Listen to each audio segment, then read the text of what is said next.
It's good to be here. Let me just tell you that you really have a jewel not only in this building, but also in Dr. Adams and in Nettie and the staff that you have here, because they are doing a terrific job in looking at the demand occupations and seeking to help your businesses. And in fact, oftentimes when I talk to people, I send them to Dr. Adams saying, this is an ideal spot to go to in terms of learning really how to look at the demand occupations. So they really deserve some thanks.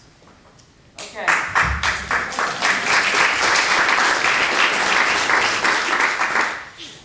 All right, I've been asked to talk about the data here this morning, and typically economists are negative, but I do have some good news. I hope that you all heard about it on the radio the other day or on TV, and that is that the recession has officially ended as of September last year. And you know, there's a group called the National Bureau of Economic Research Center for Business Cycle Dating Committee, and it's 3 or 4 academic guys that look at all the data, and they want to make sure that they're absolutely right. And so it takes them a while before they determine, yes, the recession has ended. But in any case, we're going to start out with the U.S. economy, giving you an overview of what's going on there. You probably don't feel like the recession has ended because, in fact, business hiring has been very slow. The unemployment rate is still very high. One of the shifts that we're seeing going on right now that is really affecting this region is a shift toward higher degrees. And that is that businesses are hiring people that have more skill. Those jobs with low skills are going offshore, and you're going to see how this has really hit your region. And then we'll take a quick look at Virginia. Virginia is doing better than the nation, which is typically the case. And then your region here, of course, has been struggling mainly because of the manufacturing sector. I like to say it's in transition, and as you heard from your other speakers before, I think you're at a point where you're going to see some significant changes going forward.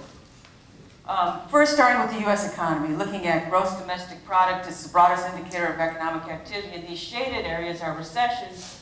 So you can see over the last 3 quarters, we have seen some fairly good growth in output. But when we take a look at employment, the unemployment rate is very high. We're nearly up at 10%, 9.5%, and this is the highest that it's been since the 1980s. The recession that we were in was the worst since the 1930s, but in terms of the unemployment rate, we haven't hit the 10.5% that we saw back in the 1980s. You may wonder, well, how long is it going to take to gain back all the jobs we've lost?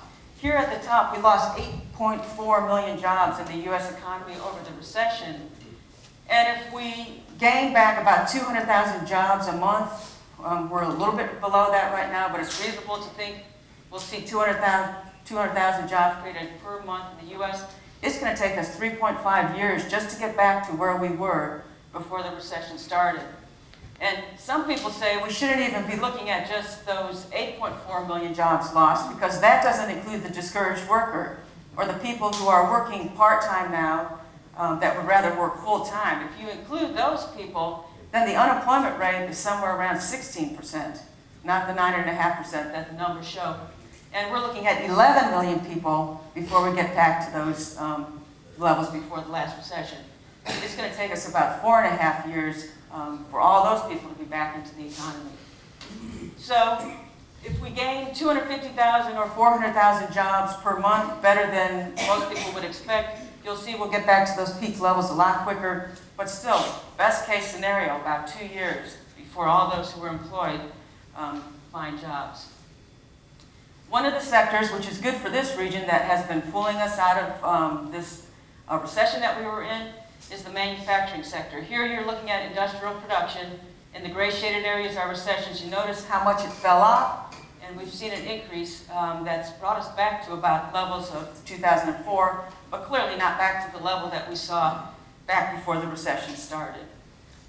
Looking at a forecast for GDP before we move on to the region, here now we're looking at overall growth. In 2008, it was 0. Again, the recession started in December 2007. In 2009, we saw a 2.6% drop in gross domestic product. Again, a very bad recession, but not anything like the Depression, where we saw 4 years of decline, and during 1 year we saw 13% decline in GDP growth. Our most likely forecast for this year, 2.7% growth, which again is good compared to the decline, but given the deep decline we saw in the previous year, you would have expected something around 4% for the bounce back. Given the headwinds of the finance industry and the housing market, we don't expect to see anything around 4% and 2.9%, a little bit better next year, but still not a robust and rapid recovery. We have an ALT, alternative forecast, just in case we're wrong on the first one. And here, we always assume something else that may impact the economy, higher oil prices, maybe just a very modest double dip at the end of this year. And there we look at still not pushing us back into negative territory for the year, but 2.2% and 1.6%. So overall, U.S. economy is recovering, but it really doesn't feel like it much because of the slow employment growth. A big trend that's going on in the economy, underlying the shift toward outsourcing overseas and also the increase in productivity, is that we're going from, in 1986, 16% of all the jobs were low-skilled. In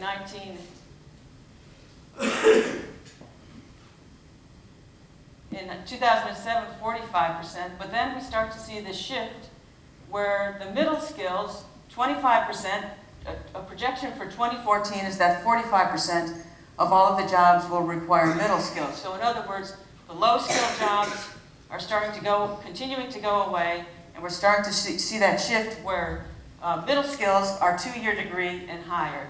And again, we see the increase in high skills. So that shift that we've been seeing long-term in our economy will continue. And within Virginia, that same shift will occur. And so what I'm showing you here now is at the top, we did a forecast for all of the industries in Virginia. We rank ordered them by skill level. So the ones at the top are expected to decline at the fastest rate in terms of employment. The ones at the bottom are expected to grow at the fastest rate in terms of employment. At the bottom, you have the skill level, 4 being the highest skill level, 1.5 being the lowest on this chart. The average skill level of the declining industries in green is 2. The average skill level of the growing industries in Virginia over the next 10 years is 2.6. So again, even within Virginia, we're starting to see that shift. We're continuing to see that shift toward industries that have higher skill. Some of the industries at the top, apparel, textiles, continuing to decline in terms of employment, as you've seen in this region over the past decade. Now, moving to Virginia, when we go down to the state level, to the regional level, the broadest indicator of economic activity that we have on a timely basis is employment. So here you're looking at employment, percent change from a year ago. You can see in the gray shaded area in the background is the U.S., the orange is Virginia. We did not decline as much as the U.S. did over the recession, and right now we're running at about the same rate of employment growth. Total employment, now you're looking at 3.8 million is what we got up to in the state before the recession. It dropped off and we're around 3.6 million in terms of the jobs, but we're still short in Virginia by about 143,000 jobs, so we've got a way to go here as well, but we would expect to see us getting those jobs back a lot sooner than what it's going to take in the U.S. economy. Our unemployment rate right now is around 7% compared to the nation, which is much higher, and we're typically a lot lower than the U.S. overall, and the reason for that is our more highly educated workforce. It's easier to find a job when you have higher skills that are more transferable, and you're going to see that. And Dr. Adams has also pointed that out, that in this region with the lower skills, a higher unemployment rate because those jobs aren't as easily transferable to other occupations and other industries.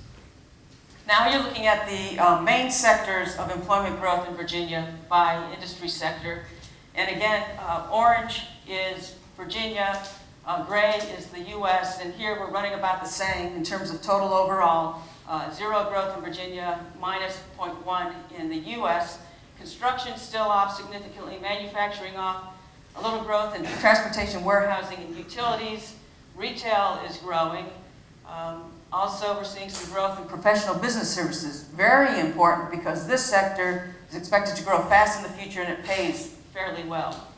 Education and healthcare, as one of your previous speakers said, continue to grow around the country during this recession. And you're going to see that it's growing in this region as well. The leisure industry and other services. Government is off a little bit here in Virginia, but up in the nation overall. Looking at the occupations that are within those industries that are growing, now you're looking at a forecast that's going forward on average 10 years. So this is an annual average growth rate for 10 years. And the Department of Labor has identified over 800 different occupations at a detailed level. And so we took all 800 occupations and we ranked ordered them by size in terms of which are expected to need the most workers. In red, you can see some occupations that are related to the healthcare industry. No surprise, that's number one on the list. We're going to need over 2,200 RNs per year here in the Virginia economy. And then also in blue, I'm highlighting some of the computer-type occupations that are in high demand around the state, and I'll show you your region on a later slide. One of the things that we often hear is that Northern Virginia is the driver of growth, and this chart basically shows that. The blue shaded area is Northern Virginia. That's the jobs that are created this month compared to a year ago, and then the white area is the rest of the state. So clearly you can see Northern Virginia, when we went into that recession, didn't lose nearly as many jobs, and now they're starting to grow a lot faster than the rest of the state. If we look at this period, Northern Virginia has created about 60% of all the jobs in the state. On average, though, taking out this recession, it's more like 40%. So Northern Virginia, an important driver of the state.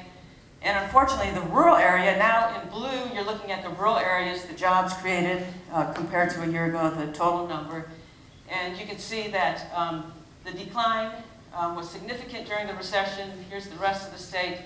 But the unfortunate part is that even when the rest of the economy, the rest of the U.S. economy and state were growing, we saw periods where the rural economy was still in decline.